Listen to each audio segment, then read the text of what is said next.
Plan பண்ணிட்டு வேலை செஞ்சீங்கன்னா 20% எனர்ஜியிலேயே 100% ஒர்க்கு பண்ண முடியும். கிராமத்தில் ஏழையாக பிறக்கிறது பெரிய கிஃப்ட்டு. இங்கே இருக்கிற ஒவ்வொரு பையன்களும் பொண்ணும் என்னுடைய பசங்க பொண்ணு மாதிரிங்க. இங்கே இருக்கிற ஒவ்வொரு டீச்சர்ஸுமே என்னுடைய சிஸ்டர் பிரதர்ஸ். நல்ல ஸ்கூலுக்கும் டிமாண்டு தான், நல்ல காலேஜுக்கு டிமாண்டு. வருஷம் முழுவதும் 100 ஈவெண்ட் பிளான் பண்ணியிருக்காங்க. அந்த 100 ஈவெண்ட் தொடர்ந்து நடந்துக்கிட்டே இருக்கு. ஸ்டூடெண்ட்ஸ் வெல்ஃபேர் தான் மோஸ்ட் இம்பார்ட்டன்ட். நேச்சராகவே ஸ்டூடெண்ட்ஸ் ப்ரிஃபர் பண்ணுற காலேஜ் ஆயிரும். இமீடியட்டாக நாங்கள் யூனிவர்சிட்டி ஸ்டார்ட் பண்ண போகிறோம். 50 லட்சம் சம்பளத்தில் பிளேஸ் பண்ணி விடுற இதை 1 கோடி 1.5 கோடியில் பிளேஸ் பண்ணி விடுறது தான் இங்கே நிச்சயம் நிச்சயம். ரொம்ப சின்சியர், ரொம்ப டிசிப்ளின்டு, ரொம்ப ரெகுலர். விகினூட்ஸ் நேயர்களுக்கு வணக்கம். இந்த நேர்காணலில் நம்ம கூட யார் இணைஞ்சிருக்கா அப்படின்னா விஎஸ்பி பொறியியல் கல்லூரியோட நிறுவனர் விஎஸ் பாலசாமி அவர்கள் தான் இணைஞ்சிருக்காங்க. ஸோ அவர்கிட்ட பேசி நிறைய விஷயங்கள் இருக்குது, பேசலாம். சார் வணக்கம். வணக்கம். எப்படி இருக்கீங்க? நல்லா இருக்குங்க சார். ஆக்சுவலாக உங்ககிட்ட பேசுகிறதுக்கு நிறைய விஷயங்கள் இருக்குது. ஆனால் நான் குறிப்பாக அந்த பொறியியல் கல்லூரி குறித்து பேசணும் அப்படின்னா கிட்டத்தட்ட இன்னும் 2 வருஷம் ஆச்சுன்னா சில்வர் ஜூப்ளியே கொண்டாடிடலாம். ஸோ 23 வருஷத்தை கடந்திருக்கீங்க அப்படின்னு பார்க்க முடியுது. இந்த 23 வருஷத்தில் ஒரு பொறியியல் கல்லூரியை நடத்துறது அப்படிங்கிறது வந்து எவ்வளோ சவாலான விஷயம் நீங்கள் நினைக்கிறீங்கன்னு தெரிஞ்சுக்கலாமா? இல்லை, பொறியியல் கல்லூரி மட்டுமல்லவங்க, எந்த ஒரு வியாபாரத்தை பண்ணாலும் அதில் பிரச்சனைகள் வருங்க. என்னை பொறுத்த வரைக்கும் பிரச்சனைகளை நான் பிரச்சனையை பார்க்குறது இல்லைங்க. பிரச்சனைகளோ அல்லது தோல்வியோ வரும்போது அந்த பிரச்சனைகளை ஒரு நிகழ்வாக தான் நான் எடுத்துக்கணுங்க. அதனால் இது குறிப்பிட்ட பிரச்சனைகள் அப்படி ஒன்றும் நான் ஃபேஸ் பண்ணலைங்க. பிரச்சனைகளை நான் ஒரு நிகழ்வை எடுத்துக்கிட்டு அந்த நிகழ்வை தாண்டி அடுத்து. நிச்சயமாக உங்களுடைய அந்த ஆரம்ப காலகட்டத்திலேருந்து சில விஷயங்கள் பேசணும்னு நினைக்கிறேன். ஒரு வக்கீலாக நீங்கள் வந்து உங்களுடைய பணியை தொடங்கியிருக்கீங்க அப்படிங்கிறப்ப ஸோ அந்த ஏரியாவில் நீங்கள் வந்து அடுத்தடுத்து நீங்கள் பயணப்பட்டிருக்கலாம். ஆனால் நீங்கள் வந்து ஒரு பத்திரிக்கை ஆரம்பிக்கணும்னு நினச்சிங்க, ஒரு பிரிண்டிங் ப்ரெஸ் ஆரம்பிக்கணும்னு நினச்சிங்க, அப்புறம் ஒரு மண்டபம் கட்டினீங்க, அப்புறமா வந்து ஒரு இன்ஜினியரிங் காலேஜுக்கு வந்திருக்கீங்க. ஒரு திட்டமிடுதல்ங்கிறது உங்களுக்கு தொலைநோக்கு பார்வைங்கிறது இருந்திருக்கு. அதையும் தாண்டி இந்த மாதிரி ஒரு பொறியியல் கல்லூரி அதுவும் இந்த மாவட்டத்தில் ஆரம்பிக்கணும் அப்படிங்கிற எண்ணம் எதனால் வந்ததுன்னு தெரிஞ்சுக்கலாமா? ஆமாங்க, இது என்னங்கன்னா, நான் பட்ட கஷ்டமெல்லாம் இனி வருங்கால சந்ததிகள் படக்கூடாதுங்கிற ஒரு எண்ணம் உண்டுங்க. எனக்கு வந்து படிக்கிறதுக்கு பள்ளிக்கூடம் இல்லைங்க. நான் ஏற்கனவே சொன்ன மாதிரி ஒரு குக்கிராமத்தில் தோட்டத்தில் ஒரு சாலையில் குடியிருந்தவங்க. நான் படிக்கிற காலத்தில் கரண்ட்டும் இருக்காது. ஒரு குச்சியை நட்டு அந்த குச்சியில் அரிக்கன் லைட்டை தொங்க விட்டு அதில் கட்டளை போட்டு கோந்துக்கிட்டு படிப்பணுங்க. பள்ளிக்கூடம் போகும்போது பள்ளிக்கூடம் போகையில் ஒரு ஆஃப்டர் போட்டுக்கிட்டு 2 கிலோமீட்டர் தள்ளி அடுத்தூரில் இருக்கக்கூடிய எலிமெண்ட்ரி ஸ்கூலில் போய் படித்தேனுங்க. அப்படி படிக்கையில் நானாக தனியாக போகும்போது நடுவில் நாய்கள் வந்தாலோ வேறு யாராவது வந்தாலோ எனக்கு மனசுக்குள்ளே ஒரு பெரிய பயம் இருக்குங்க. அந்த மாதிரி கிராமத்தில் இருக்கிற மாணவர்கள் கஷ்டப்படக்கூடாதுங்கிறதுனால ஒரு கிராமப்புறத்தில் தொடங்கி அதை பெரிய அளவில் கொண்டு வந்துடணும்னு ஒரு வெறியோடு இந்த மாதிரி கொண்டு வர முடிஞ்சது. ஸோ இந்த பகுதியில் இருக்கிற மாணவர்கள் பயன்பெறணுங்கிறது தான் உங்களோட முக்கிய நோக்கமாக இருந்தது. கிராமத்தில் இருக்கிற மாணவர்கள் பயன்படணுங்கிறது தான் என்னுடைய நோக்கமுங்க. நான் பட்ட கஷ்டத்தை மற்றவங்களும் படக்கூடாது. இன்னொரு எண்ணம் எனக்கு என்னென்னாங்க, அசைக்க முடியாத நம்பிக்கை. கிராமத்தில் ஏழையாக பிறக்கிறது, வசதி இல்லாத கிராமத்தில் ஏழையாக பிறக்கிறதுங்கிறது கடவுள் கொடுத்த கிஃப்ட்டுங்க. அப்படி கிராமத்தில் ஏழையாக பிறந்த எல்லாருமே தான் இன்றைக்கி சாதிச்சிருக்கிறாங்க. பெரிய பெரிய அச்சீவர்ஸ் பூராமே கிராமத்தில் ஏழையாக பிறக்கும்போது அந்த படுற கஷ்டங்கள், கிடைக்காத வசதிகள் அத்தனையுமே அவங்கள செல்ஃப் மோட்டிவேட் பண்ணிடுது. அவங்க தான் உயர்ந்து, நீங்கள் பார்த்தீங்கன்னா அம்பானி, இன்றைக்கி இருக்கிற நம்ம பிரதமர் உட்பட எல்லாருமே கிராமத்திலேருந்து வந்தவங்க தானுங்க. கிராமத்தில் ஏழையாக பிறக்கிறது பெரிய கிஃப்ட்டு. எனக்கு கிடைக்காத வசதியில எல்லாம் மற்றவங்களுக்கும் கிடைக்க வைக்கணுங்கிற ஒரு முயற்சி எடுத்து அப்படியே படிப்படி நீங்க படிக்கும்போது வந்து கஷ்டப்பட்டிருக்கீங்க அப்படிங்கிறத வந்து சொல்லியிருக்கீங்க. ஆனா இவ்வளோ கஷ்டத்துலயும் வந்து ஒரு லா காலேஜ் போய் படிக்கிறது அப்படிங்கிறது அதுவுமே ஒரு ஒரு பெரிய ப்ராசஸ் தான். அதுக்கு என்ன மாதிரியான ஒரு மோட்டிவேஷன் இருந்தது? நீங்க படிச்சே ஆகணும், நம்ம இந்த ஒரு ஒரு டிகிரியாவது படிக்கணும் அப்படின்னு நிறைய பேர் எய்ம் பண்ணி ஓடுறத பார்க்க முடியுது. ஸோ அதுக்கு என்ன காரணம் பின்புலமும் இருந்தது? அதுக்கு காரணம்னு எங்கள் அப்பா தான் இதுக்கு காரணங்க. எங்கள் அப்பா ரொம்ப கடின உழைப்பாளிங்க. நைட்டெல்லாம் போய் தோட்ட வேலை செய்வாருங்க. அவருக்கு ஒரு எண்ணம் என்னென்னா, நம்ம இந்தளவு வேலை செய்கிறோம், நம்ம பசங்க இந்த மாதிரி மறுபடியும் போய் வெயிலில் தோட்ட வேலை செஞ்சிடக்கூடாது, படிக்க வச்சா தான் முன்னுக்கு வர முடியுங்கிற ஒரு எண்ணம் உண்டுங்க. அதனால அவருடைய எண்ணம் தான் பசங்களை படிக்க வச்சிடணுங்கிறது. அவர் தான் உண்மையான குருவுமே எனக்குங்க. அவர் பெருமுயற்சி எடுத்து தான் படிக்க வச்சாருங்க. ஸோ உங்களோட டிரான்ஸ்ஃபர்மேஷன் வந்து இப்போ நீங்கள் இன்ஜினியரிங் காலேஜ் வந்து இங்கே பகுதி மக்கள், இந்த பகுதி மாணவர்கள் பயன்பெறணும் அப்படிங்கிறதுக்காக ஆரம்பிச்சதா சொன்னீங்க. கிட்டத்தட்ட 2 டிகேட் கடந்துருச்சு இந்த கல்லூரி. ஆமாம், 2 டிகேட் கடந்துச்சுன்னா நீங்கள் எத்தனை மாணவர்களை பார்த்துருப்பீங்கிறது தெரியுது. அந்த இந்த இந்த 2 டிகேட்டில் என்ன வித்தியாசத்தை மாணவர்கள் மத்தியில் நீங்கள் பார்த்தீங்க? ஏன்னா அது ரொம்ப முக்கியமான ஒரு விஷயமா பார்க்கப்படுது. ஏன்னா 2002 படித்த இன்ஜினியரிங் மாணவர்களுக்கு வந்து அப்போ இன்ஜினியரிங் இன்னும் அதிகமான ஒரு பூமில் இருந்ததுங்கிறத பார்க்க முடியுது. இப்போ நிறைய ஆப்பர்ச்சுனிட்டிஸ் இருக்குது, நிறைய எக்ஸ்போஷர் இருக்குது இப்போ இருக்கிற மாணவர்களுக்கு. ஸோ கண்டிப்பாக அவங்களுடைய தேர்ந்தெடுத்த விஷயத்துலையும் நிறைய மாற்றங்கள் இருக்கும் இல்லையா? நீங்கள் ஒரு சேர்மனாக நிறைய விஷயங்கள் பார்த்துருப்பீங்க. என்னென்னலாம் பார்த்தீங்கன்னு தெரிஞ்சுக்கலாமா? இது என்னங்கன்னா, இந்த வளர்ச்சிங்கிறதே ஒரு 100 ஆண்டு காலத்துக்குள்ளே தான் நடந்ததுங்க. பல்பை கண்டுபிடிச்சி ஒரு 140 வருஷம் ஆகுதுங்க. அப்புறம் பெண்கள் கல்விங்கிறது வந்து இப்போ சுமார் 25-30 வருஷத்துக்குள்ளே தான் பொண்ணுங்கள்லாம் படிக்க ஆரம்பிச்சிங்க.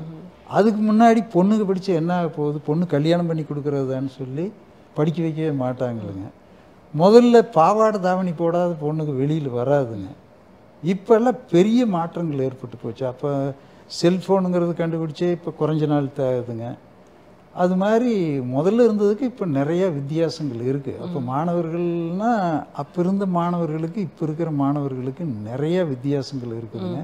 இப்போ மொபைல் ஃபோன், தொலைத்தொடர்பு சாதாரணமாக இங்கேருந்து டெல்லிக்கு பேசணும்னா காலை புக் பண்ணிவிட்டு, ட்ரங்க் கால் புக் பண்ணிவிட்டு கால் கிடைக்குதுன்னு உட்காந்துக்கிட்டு இருப்பாங்களுங்க.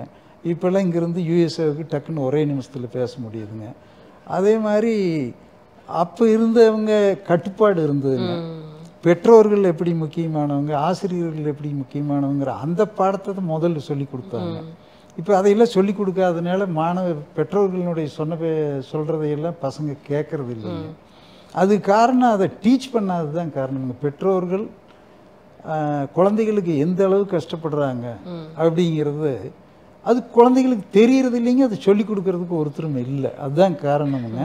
அதனால அது பெரிய மாற்றங்கள் இருக்கிறது உண்மைங்க. அதாவது நீங்கள் கல்லூரி ஆரம்பித்த காலகட்டத்தில் அப்போ இன்ஜினியரிங் படித்த ஸ்டூடெண்ட்ஸ் என்னென்னா, சிலபஸ் என்ன, புக்கில் என்ன இருக்குது, டீச்சர் என்ன சொல்கிறாங்க, அதாவது ப்ரொஃபஸரோ லெக்சரோ என்ன சொல்கிறாங்களோ அதுதான் அவங்களுடைய பரீட்சையிலையும் ரிஃப்ளெக்ட் ஆகும். ஆனால் இந்த காலகட்டத்தில் அப்படி கிடையாது. அவங்களுக்கு நிறைய சோர்ஸ் இருக்குது. இப்போ ப்ரொஃபஸர் வந்துட்டு சொன்னாலுமே அவங்கக்கிட்ட வந்துட்டு இங்கே 1000 கேள்வி கேட்கறதுக்கான வாய்ப்புகள் இருக்குது. ஸோ அதுலேயே நிறைய மாற்றங்கள் இருக்கும். உங்ககிட்ட கண்டிப்பாக வந்து ஃபேக்கல்ட்டிஸ்லாம் வந்து சொல்லியிருப்பாங்க, இந்த மாதிரி ஸ்டூடெண்ட்ஸ் இப்படி கேட்குறாங்க அப்படி கேட்குறாங்க. ஸோ அப்படி என்ன சேஞ்சஸை நீங்கள் உங்ககிட்ட பார்த்தீங்கன்னு நான் தெரிஞ்சுக்கணும்னு நினைக்கிறேன். ஸ்டூடெண்ட்ஸ் மத்தியில் நீங்கள் சொன்ன மாதிரி அவங்கள லேர்ன் பண்ணிக்கிறதுக்கு ரிசோர்ஸஸ் நிறைய இருக்குதுங்க. எல்லாமே செல்ஃபோனுக்குள்ளே இருக்குதுங்க. எல்லாமே சப்ஜெக்ட் பூரா இருக்குது. உலகம் பூரா செல்ஃபோனுக்குள்ளேயே இருக்குது. அதனால அவங்களே படிச்சுக்கிறாங்க. முதல்ல இந்தளவு நாலெட்ஜபிளாக அப்டேட்டடாக இருந்தாங்கன்னு எனக்கு தெரியல. இது கிராஜுவலாக இம்ப்ரூவ் ஆகிட்டு வந்து அது எங்கள் காலேஜில் இப்போ எல்லா பசங்களுக்கும் வேலை வாய்ப்புங்கிற ஒரு நிலைமை ஆகி போச்சுங்க. படிக்கிறதும் அப்போது இருந்ததை விட இப்போ நல்லா தான் படிக்கிறாங்க. அப்படிங்களா? ஓகே, அப்போ இருந்ததை விட இப்போ நல்லாவே படிக்கிறாங்க, பெட்டராக இருக்கிறாங்க, ரொம்ப நல்லா இருக்காங்க. ஓகே, இப்போ யாரை ஹேண்டில் பண்ணுறது ரொம்ப சவாலாக இருக்குது அந்த காலகட்டத்தில்? அதாவது 2000 நீங்கள் ஆரம்பித்த காலகட்டத்தில் இருந்த மாணவர்களை ஹேண்டில் பண்ணுறது கஷ்டமாக இருக்கா, இல்லை இப்போ இருக்கிற மாணவர்களை ஹேண்டில் பண்ணுறது கஷ்டமாக இருக்கா? ஆரம்பிக்கும் போது எந்த தொழிலையும் சில டிஃபிகல்ட்டிஸ் இருக்குங்க. ஸ்டார்டிங் ட்ரபிள் இருக்குத்தான் செய்யும். அப்போ ஸ்டூடெண்ட்டு பேரண்ட்னுடைய மென்டாலிட்டி எப்படி இருக்குது, அவங்க எதிர்பார்ப்பு என்ன இருக்குதுன்னு முதல்ல புரியாதுங்க. அது கொஞ்ச நாள் ஆக காலப்போக்கில் அவங்க மனநிலை என்னன்னு புரிஞ்சுக்கிட்டு நானே அவங்களுக்கு பேச ஆரம்பித்தேங்க. பேச ஆரம்பித்து அவங்க கஷ்டம் என்னன்னு தெரிஞ்சு அவங்களுக்கு நான் அட்ரஸ் பண்ணதுனால அவங்க கஷ்டம் என்னென்னு தெரிஞ்சதுனால இப்போ என்டையராக ஸ்டூடெண்ட் கம்யூனிட்டி ஸ்டாஃபு எல்லாருமே ஒன்றா சேர்ந்து ட்ராவல் பண்ணுற மாதிரி ஆயிடுச்சு. ஆரம்பத்தில் இதில் கொஞ்சம் சிரமம் இருந்தது. முக்கியமாக வந்து ஒரு இன்ஜினியரிங் காலேஜ்னா ப்ரொஃபஷனல் கோர்ஸ்னாலே வந்து அந்த கல்லூரியோட இன்ஃப்ராஸ்ட்ரக்சர் தான் ரொம்ப முக்கியம் அப்படிங்குவாங்க. நீங்கள் ஆரம்பித்தப்போ கொஞ்சம் கொஞ்சமாக தான் டெவலப் ஆகிருக்கும். அப்படிங்கிறப்ப என்னென்ன மாதிரி விஷயங்களுக்கெல்லாம் நீங்கள் வந்து ரொம்ப கான்சென்ட்ரேட் பண்ணீங்க? உங்கள் கல்லூரியில் இந்த மாதிரி விஷயங்கள்லாம் இருக்கணும்னு நீங்கள் அப்டேட் பண்ணிக்கிட்ட விஷயங்கள் என்னன்னு தெரிஞ்சுக்கலாமா? பையன் எதனால காலேஜில் வந்து ஜாயின் பண்ணுறாங்கன்னு அந்த கூகுளில் நாங்கள் சர்வே எடுத்தோம். எதுக்கு ஒரு பையன் காலேஜுக்கு வர்றான்னு. பெரும்பகுதி 100க்கு 75-80% வேலை கிடைக்குங்கிறதுக்காகத்தானுங்க வேலை தேடித்தான் இன்ஜினியரிங் படிக்கிறாங்க. அப்புறம் சில பேர் படிச்சுட்டு ஒரு இன்ஜினியரிங் டிகிரி இருந்ததுன்னா நம்ம ஒரு தொழிலை தொடங்கலாம் அல்லது அப்பா பார்த்துக்கிட்டு இருக்கிற தொழிலை பார்க்கலான்னு படிக்கிறாங்க. அப்போ பெரும்பகுதி அந்த வேலைவாய்ப்பு பிளேஸ்மெண்ட்டை நோக்கியே தான் அவங்க வர்றாங்க. நாங்கள் அவங்க எதிர்பார்ப்பை ஃபில் பண்ணிக்கிட்டே வந்தோமுங்க. முதல்ல 100 பேர் படித்தாங்கன்னா ஒரு 20 பேருக்கு வேலை கொடுத்தவங்க. அது படிப்படியாக வளர்ந்து இப்போ அந்த 100 பேரில் 90 பேர் 95 பேர் 100 பேருக்குமே வேலை கிடைக்கிற மாதிரி சூழ்நிலை உருவாக்கிட்டோங்க. அது படிப்படியான வளர்ச்சி. இப்போ அதனால எல்லோரும் பிளேஸ் இப்போ அந்த முதல்ல இருக்கிற பேட்ச் ஸ்டூடெண்ட் எல்லோரும் பிளேஸ் ஆகிட்டாங்கன்னா அடுத்த பேட்ச் ஸ்டூடெண்ட்டு அடுத்த பேரண்ட்ஸ் ரொம்ப ஹாப்பியாக இருக்காங்க. நம்ம பையனும் பிளேஸ் ஆகிடுவாங்க. Okay okay. ஸோ வேலை வாய்ப்புக்கு ரொம்ப முக்கியத்துவம். வேலை வாய்ப்புக்கு வர்றாங்க. அந்த வேலை வாய்ப்பை நாங்கள் முழுமையாகவே கொடுத்துட்றோங்க. அதுதான். ஸோ 100% பிளேஸ்மெண்ட் அப்படிங்கிறது இப்போ எல்லா பொறியியல் கல்லூரிகளும் வந்துட்டு விளம்பரம் பண்ணும்போது சொல்கிறாங்க. ஆமாங்க. 100% பிளேஸ்மெண்ட் அப்படிங்கிறது அது எப்படி சாத்தியப்படுது? ஏன்னா உள்ளே வந்ததுக்கப்புறம் ப்ராக்டிக்கலாக அதில் நிறைய டிஃபிகல்ட்டிஸ் இருக்கும். பட் அதை சாத்தியப்படுதுங்கிறது வந்து எப்படி இங்கே நடக்குதுன்னு நான் தெரிஞ்சுக்கணும்னு நினைக்கிறேன். ஆமாங்க. இது வந்து சுலபமான விஷயம் இல்லைங்க. அது இது மாதிரி ஒரு ரூரலில் இருக்கிற காலேஜில் பிளேஸ்மெண்ட் 100%ங்கிறது உண்மைதானா? நீங்கள் சொல்கிறது கரெக்டுங்க. எல்லா காலேஜுமே 100% பாஸ் 100% பிளேஸ்மெண்ட் விளம்பரம் போட்டுருவாங்க. அப்படி கிடையாதுங்க. இங்கே இந்த காலேஜில் வந்து பசங்களை எடுக்கிறதுக்கு ஒரு 10 டாப் எம்என்சிஸ் 10-15 டாப் எம்என்சிஸ் வருஷம் வந்து ஸ்டூடெண்ட் எடுக்கிறதுக்கு MOU போட்டிருக்காங்க. அவங்க வருஷம் வந்து ரெக்ரூட் பண்ணுறாங்க. நாங்கள் அதுக்கு தகுந்த மாதிரி ட்ரைனிங்கும் கொடுத்துட்றோங்க.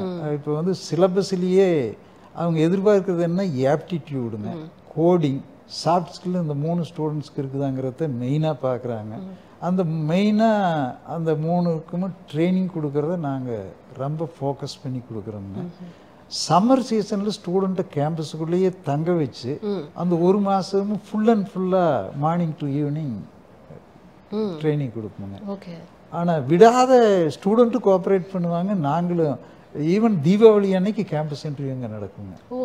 ஆமாங்க. தீபாவளி அன்னைக்கு மிட் நைட்டில் இங்கே இன்டர்வியூ நடந்துகிட்டு இருக்கும். ஸ்டூடெண்ட்டு விடி இங்கேயே வந்துருப்பாங்க. அப்படி ஒரு ஒர்க்காலிக் கல்ச்சருக்கு எங்கள் ஸ்டாஃப் ஸ்டூடெண்ட்டு போனதுனால தான் இதை அச்சீவ் பண்ண முடியும். Very nice. ஸோ அது இதனால தான் சாத்தியப்பட்டிருக்கு. இதனால தான் சாத்தியம். அண்ட் முக்கியமான விஷயம் வந்து இந்த கம்யூனிகேஷன் ஸ்கில்ஸுங்கிறது ரொம்ப இம்பார்ட்டண்ட்டாக எல்லாருமே பார்க்குறாங்க. எல்லா கம்பெனிலையும் அப்போலேருந்தே அதை ஃபாலோ பண்ணிட்டு இருக்காங்க. பட் குறிப்பாக இந்த பகுதியில் இருக்கிற மாணவர்களுக்கு அதில் சில தடங்கல்கள் இருக்கிறதுக்கு கண்டிப்பான வாய்ப்பு இருக்குது அப்படிங்கிறத பார்க்க முடியுது. ஏன்னா சுற்றி இருக்கிற எல்லா கிராமத்துலேருந்து மாணவர்கள் வராங்கும் போது அவங்களுக்கு இதில் கொஞ்சம் வந்துட்டு ஒரு தடங்கள் இருக்கிறதுக்கான வாய்ப்பு இருக்குது. அதை எப்படி நீங்கள் மெருகேற்றுறீங்க? இது கம்யூனிகேஷனுங்கிறது ஒன்றும் பெரிய மேட்ரு இல்லைங்க. கம்யூனிகேஷனுங்கிறது எல்லாருக்குமே கம்யூனிகேஷன் இருக்குதுங்க. அந்த லாங்குவேஜ் தான் கொஞ்சம் பேரியர். லாங்குவேஜ் இங்கிலீஷில் பேசுகிறது கொஞ்சம் கஷ்டமுங்க. அதுக்கு சுற்றி இருக்கிற எல்லாரும் தமிழ் பேசும்போது ஒருத்தர் இங்கிலீஷில் பேசுகிறதுனா அது கூச்சமும் பயமும் இருக்குங்க. இங்கே அதான் முதல் வருஷத்தில் பையன் பிளேஸ் ஆனதை பார்த்து என்ன பண்ணாங்கன்னு அடுத்த வருஷம் பசங்க பழகிக்கிறாங்க. அப்புறம் பீர் லேர்னிங் ஒரு ஸ்டூடெண்ட்டுக்கு இங்கிலீஷ் தெரிஞ்ச சொல்லிக் கொடுங்க. இங்கே படிக்கிற பசங்கள் 90%க்கு மேலே எல்லாமே மெட்ரிக்கில் படித்த பசங்களுக்கு, CBSEயில் படித்த பசங்க. இது நேச்சராகவே அவங்களுக்கு இங்கிலீஷ் வருதுங்க. அதில் ஒன்றும் பெரிய சிரமம் இருக்குது. Okay okay. ஸோ அது வந்து பிரச்சனை கிடையாது. ஒன்றும் பிரச்சனை இல்லைங்க. ஒரு பையன் பிளேஸ் ஆன ஸ்டூடெண்ட் எப்படி பிளேஸ் ஆனால் எந்த மாதிரி எல்லாம் பண்ணுவாங்கன்னு சொல்லி அவங்களுக்குள்ளேயே கலந்துட்டு பிளேஸ் ஆகிடும். ஓகே. ஸோ அவங்களுக்குள்ளேயே அந்த டிஸ்கஷன் நடக்குது. அது நடக்குதுங்க. ஓகே. ஸோ பொறியியல் கல்லூரிகள் அப்படின்னு எடுத்துக்கிட்டோம் அப்படின்னா கிட்டத்தட்ட 440க்கும் மேலே கல்லூரிகள் இருக்குது தமிழ்நாட்டை பொறுத்த வரைக்கும். ஸோ அதில் நம்ம தனிச்சு நிற்கிறது அப்படிங்கிறது ஒரு பெரிய சவாலான விஷயம். ஸோ அதுக்கு இங்கே இது பார்க்கும்போது இது வந்து நம்பர் 1 ரேங்க்லாம் எடுத்திருக்கு அப்படிங்கிறத நம்மளால் பார்க்க முடியுது. ஸோ இதெல்லாம் எப்படி சாத்தியப்பட்டுச்சுன்னு நான் தெரிஞ்சுக்கலாம். முதல்ல இந்த காலேஜ் ஆரம்பித்தது ரிசல்ட்டில் பெஸ்ட்டாக கொண்டு வந்துடணும்னு முயற்சி எடுத்தவங்க. அந்த ரிசல்ட்டு கொண்டு வர்றது, ரிசல்ட்டு நல்லா வந்து எல்லா பசங்களும் பாஸ் ஆகிட்டா அதே ஒரு பெரிய வெற்றின்னு முதல்ல நான் பார்த்தோங்க. அது எப்படி கொண்டு வர்றதுன்னா, நான் படிக்கும்போதே எனக்கு கிளாஸில் நான் வந்து எப்பவும் ஃபஸ்ட்டே வந்துடணும்னு பெரிய முயற்சி எடுப்பேனுங்க. அப்படி அதில் எனக்கே தெரியும் எப்படி பாஸ் பண்ண முடியுங்க. பாஸ் பண்ணுறது ரொம்ப ஈஸிங்க, ரொம்ப ஈஸி. கிளாஸ் டாப்பராக இருந்த எனக்கு பாஸ் பண்ணுற மெத்தட் ரொம்ப ஈஸியாக தெரியுங்க. அதில் 7 ஸ்ட்ராட்டஜின்னு ஒன்று கொண்டு வந்தோம். 7 ஸ்ட்ராட்டஜின்னு சொல்லி கொண்டு வந்து அது எல்லாத்தையும் ஸ்டாஃப் எல்லாம் ஹெச்ஓடி ஸ்டாஃபு எல்லாருக்கும் சொல்லி கொடுத்துட்டோங்க. அந்த 7 ஸ்ட்ராட்டஜி அவங்க போய் ஸ்டூடெண்ட்ஸ்க்கு சொல்லி கொடுத்துட்டாங்க. அப்படி சொல்லி கொடுத்ததுனால ஆல்மோஸ்ட் இன்றைக்குமே இப்போ அட்டானமஸ் ஆகிடுச்சிங்க எங்கள் காலேஜ். அதுக்கு முன்னாடி யூனிவர்சிட்டி அஃபிலியேட்டட் காலேஜாக இருக்கும்போது எப்போவுமே ரிசல்ட்டில் டாப்பில் இருக்குங்க. ஒரு தடவை ஸ்டேட்டில் 3வது ரேங்க்கு, 2வது 4வது ரேங்க்கு, இப்படி எப்பவுமே 10க்குள்ளே வருங்க. இந்த 7 ஸ்ட்ராட்டஜி நாங்கள் அடாப்ட் பண்ணுவோங்க. ஓகே ஓகே, இதுதான் வந்துட்டு உங்களோட வெற்றிக்கு காரணம். வெற்றிக்கு ரிசல்ட் வர்றது காரணம் 7 ஸ்ட்ராட்டஜி. ஃபஸ்ட் எடுத்து மெட்டீரியல் கொடுப்போங்க. அது எல்லாம் மெட்டீரியல் புக்கு அதெல்லாம் கொடுத்துட்டு எல்லாம் இருக்கான்னு பார்ப்போங்க. அப்புறம் அதுக்கடுத்து கொஸ்டின் பேப்பர்ஸ் கொடுப்போங்க. அப்புறம் யூனிட் டெஸ்ட்டு, இப்படியெல்லாம் இன்டர்னல் டெஸ்ட்டு கரெக்டாக நடத்துவோங்க. நடத்தி அதனுடைய அவுட்கம்மை செக் பண்ணுவோங்க. எங்கள் பிரின்ஸிபால் கூட அந்த கொஸ்டின் ஸ்டாண்டர்ட் ஆஃப் தி கொஸ்டினையும் எவாலுவேஷனையும் ரொம்ப க்ளோஸாக மானிட்டர் பண்ணுவாங்க. அப்புறம் பேரண்ட்ஸை கூப்பிட்டு மறுபடி சொல்லி படிக்கலைன்னா சொல்லுவாங்க. இப்படி 7 மெத்தடுகளை அப்ளை பண்ணி முதல்ல பெஸ்ட்டு ரிசல்ட் வர்ற காலேஜாக மாற்றணுங்க. அந்த ரிசல்ட்டு வர்ற காலேஜாக இருக்கிறதுனால தான் பெரும்பகுதி கம்பெனி வந்ததுங்க. அப்புறம் இங்கே வந்து ஸ்டூடெண்ட்ஸ் பாதுகாப்புக்குமே ரொம்ப முக்கியத்துவம் கொடுப்போங்க. இப்போ ரொம்ப ஸ்டூடெண்ட் டிசிப்ளின்டாக இருக்கணும், ரொம்ப சேஃப்டியாக இருக்கணுங்கிறதுல அக்கறை எடுப்போங்க. கம்பெனிகள் இன்றைக்குமே சொல்கிறது என்னென்னா, விஎஸ்பியில் ஸ்டூடெண்ட்டை செலக்ட் பண்ண கரெக்டாக வேலைக்கு வருவாங்க, கரெக்டாக வேலை செய்வாங்க. இது மாதிரி எங்களால் கண்டுபிடிக்க முடியும். சிட்டிலெல்லாம் ரெக்ரூட் பண்ணால் 100 பேர்த்து ரெக்ரூட் பண்ணால் 25 பேர் ஜாயின் பண்ணுறாங்க. அந்த 25 பேர் ரெகுலராக வரமாட்டேங்கிறாங்க. இங்கே விஎஸ்பியில் ரெக்ரூட் பண்ணிட்டா பசங்க கரெக்டாக ஆன்போர்டிங் பண்ண முடியுது, கரெக்டாக வேலைக்கு வருவாங்க, நேரத்துக்கு வருவாங்க, அகைன்ஸ்ட் டைம் ஒர்க் பண்ணுவாங்க. இது எல்லாருக்கும் தெரியுது. ஆமாங்க மேடம், அதுதான் ரீசனுங்க. நிச்சயமா நிச்சயம். ரொம்ப சின்சியர், ரொம்ப டிசிப்ளின்டு, ரொம்ப ரெகுலருங்க. ஓகே, ஸோ ரீசெண்டாக நம்ம எடுத்துக்கிட்டோம் அப்படின்னா பொறியியல் படிப்புகளுக்கான அந்த ஒரு எப்படின்னா முதல்லலாம் அதுக்கு ஒரு மோகம் இருந்ததுன்னே சொல்லலாம். ப்ரொஃபஷனல் கோர்ஸ் அப்படின்னா இங்கிட்ட ஒன்று டாக்டர் இல்லைன்னா வந்து இன்ஜினியர் அப்படி தான் இருந்தது.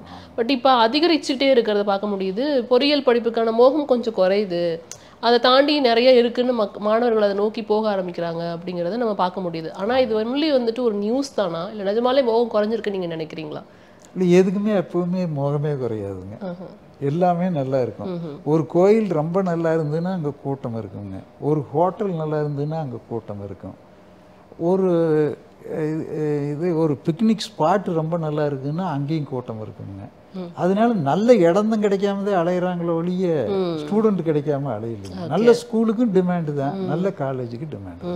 அதுக்கான ஃபியூச்சர் எப்படி இருக்குன்னு நினைக்கிறீங்க? ஒரு பொறியியல் படிக்கிறாங்க அப்படின்னா இங்கே வேலை கிடைக்கிறது பெரிய ஒரு திண்டாட்டமாக இருக்குது அப்படிங்கிறத பார்க்க முடியுது. நம்ம கல்லூரியை தாண்டி சில விஷயங்கள் பேசணும்னு நினைக்கிறேன். அதாவது பிஎஸ்பி கல்லூரியை தாண்டி குறிப்பாக பொறியியல் படிக்கிற மாணவர்கள் பற்றி சில விஷயங்கள் பேசணுங்கிறப்ப, இன்ஜினியரிங் படித்த வேலை கிடைக்கிறது கஷ்டமாக இருக்குது, அப்படியே வேலை கிடைச்சாலும் சம்பளத்தை வந்துட்டு கம்பேர் பண்ணுவாங்க. அவங்களுக்கே இவ்வளோ சம்பளம் கிடைக்குது, இன்ஜினியரிங் படிச்சுட்டு இவ்வளோ சம்பளம் வாங்குற அப்படின்னு அந்த கம்பேரிசன் ஒன்று ஓடிக்கிட்டு இருக்கு. ஸோ இவங்களுக்கே இவ்வளோ சம்பளம் கொடுக்குறாங்க அப்படின்னு. அதை நீங்கள் எப்படி பார்க்குறீங்க சார்? அப்போ பொறியியல் படிப்பு படித்தா ஒரு ஃப்யூச்சர் இருக்குன்னு நீங்கள் நினைக்கிறீங்களா? ரொம்ப நல்ல ஃப்யூச்சர் இருக்குதுங்க, ரொம்ப நல்ல ஃப்யூச்சர் இருக்குது. இதுக்கு உதாரணம் என்னென்னா, இப்போ ஒரு 15 நாளைக்கு முன்னாடி ஒரு கண்டலன்ஸ் வீட்டிலுக்கு வந்திருந்தேங்க. அந்த வீட்டிலுக்கு வந்திருந்து அவருடைய பையன் எங்கள் காலேஜில் படித்தாருங்க. அது சொந்தக்காரருங்கிறதுனால ஃபீஸ் வாங்காமையே படிக்க வச்சோங்க. எங்கள் அலுமினிக்கெல்லாம் சம்பளம் 1 கோடியுமே அதுக்கு மேலே வாங்குறாங்கன்னு நிறைய எங்கள் ஸ்டாஃபுக்கு வந்து சொல்லிக்கிட்டு இருப்பாங்க. நான் அவருடைய பையன் லண்டனில் இருக்காருங்க, பேர் சத்தின்னு பேருங்க. நான் அவர்கிட்ட ஜஸ்ட்டு இப்படி வந்து உங்கள் பையன் படித்தானே இப்போ எங்கே இருக்காருன்னு கேட்டேனுங்க. லண்டனில் இருக்கிறாருங்க அப்படின்னாருங்க. எவ்வளவு சம்பளம்னு கேட்டேனுங்க. ஒரு 13 ரூபா வாங்குறானுங்க அப்படின்னாருங்க. என்னங்க நம்ம பழைய ஸ்டூடெண்ட்டெல்லாம் கோடிக்கணக்கில் வாங்குறத சொல்கிறாங்க, நீங்கள் 13 வாங்குறாங்கன்னு சொல்கிறேன். 13 என்னன்னு கேட்டோங்க. மாதம் 13 லட்சம் வாங்குறாங்க. அது ரொம்ப கேஷுவலாக 13 × 12 1,5 லட்சத்துக்கு 1,5 கோடிக்கு மேலே. அது மாதிரி இங்கே நிறைய ஸ்டூடெண்ட், ஆயிரக்கணக்கான ஸ்டூடெண்ட்டுங்க எல்லா பக்கமும், லண்டன், இதில் டோக்கியோவுங்க, சிக்காகோ, இங்கிருந்தெல்லாம் பேசுவாங்களுங்க. ஒரு இது நடத்தணுமுங்க, அலுமினி மீட் ஆன்லைன் நடத்தணுமுங்க. மலேசியாவில் இருந்ததில் பசங்க ஆல் ஓவர் தி வேர்ல்டு இருக்காங்க. மாதம் 10 லட்சமெல்லாம் சம்பாதிக்கிறாங்க. அதனால எனக்கு என்னமோ சம்பளம் இது இங்கே இருக்கிற ஸ்டூடெண்ட். இப்போ நேற்று முந்தானேத்து ஒரு பேரண்ட்ஸ் வந்து இன்டர்வியூ கொடுத்துட்டு போனாருங்க. மாதம் 4 lakhs ஸ்டார்டிங், வருஷம் 47 லட்சத்தில் ப்ளேஸ் ஆகிட்டாங்க பசங்க. அந்த பேரண்ட்ஸ் எல்லாம் கொடுத்துட்டு ஒரு யூடியூபரை இன்டர்வியூ எடுக்கிறாங்க பேரண்ட்டுக்கிட்டீங்க. அந்த பேரண்ட்டு கதறி அழுதுட்டாங்களுங்க. இது மாதிரி எங்கள் ஒரு கிராமத்தில் வசதியே இல்லாமல் ஒரு இடத்துல வந்து இங்கே விஎஸ்பியில் சேர்ந்து, இப்போ என் பையன் இப்போ இன்டர்ன்ஷிப்பில் மாதம் 1 லட்சம் 1.5 லட்சம் சம்பாதிக்கிறாரு. அவருடைய சம்பளம் மாதம் 4 லட்சம். இப்படி வரும்னு நான் நினைக்கவே இல்லைன்னு 4 பேரண்ட் அழுதுட்டாங்களுங்க.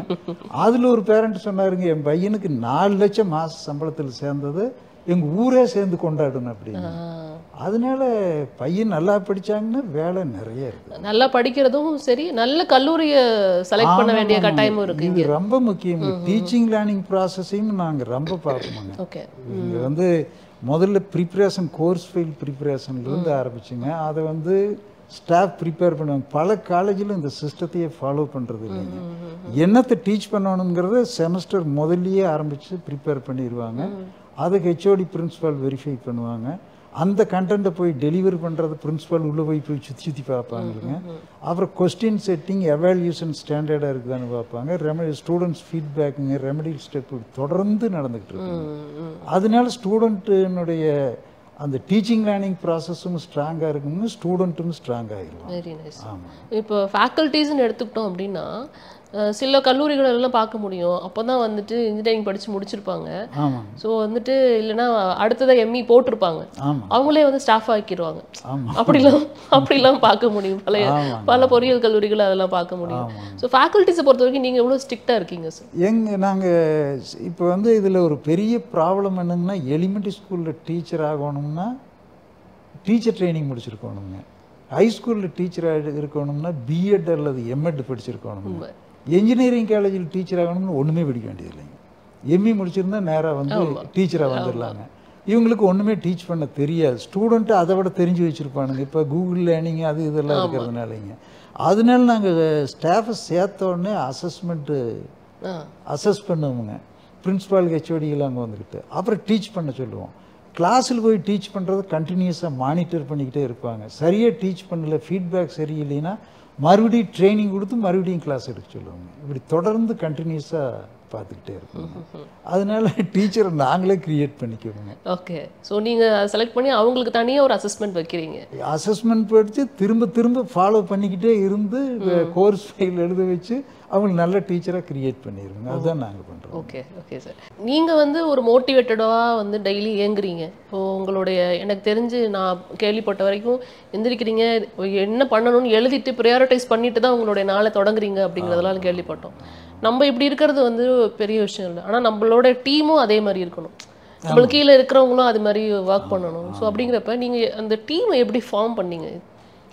நீங்கள் சொல்கிற மாதிரி தானுங்க. இது பல புக்கை பார்த்து தான் நான் அந்த எழுதிட்டு வேலை செஞ்சோம்னா நம்ம சக்ஸஸ்ஃபுல்லாக பண்ண முடியும். பிளான் பண்ணிட்டு வேலை செஞ்சீங்கன்னா 20% எனர்ஜியிலேயே 100% ஒர்க்கு பண்ண முடியுங்க.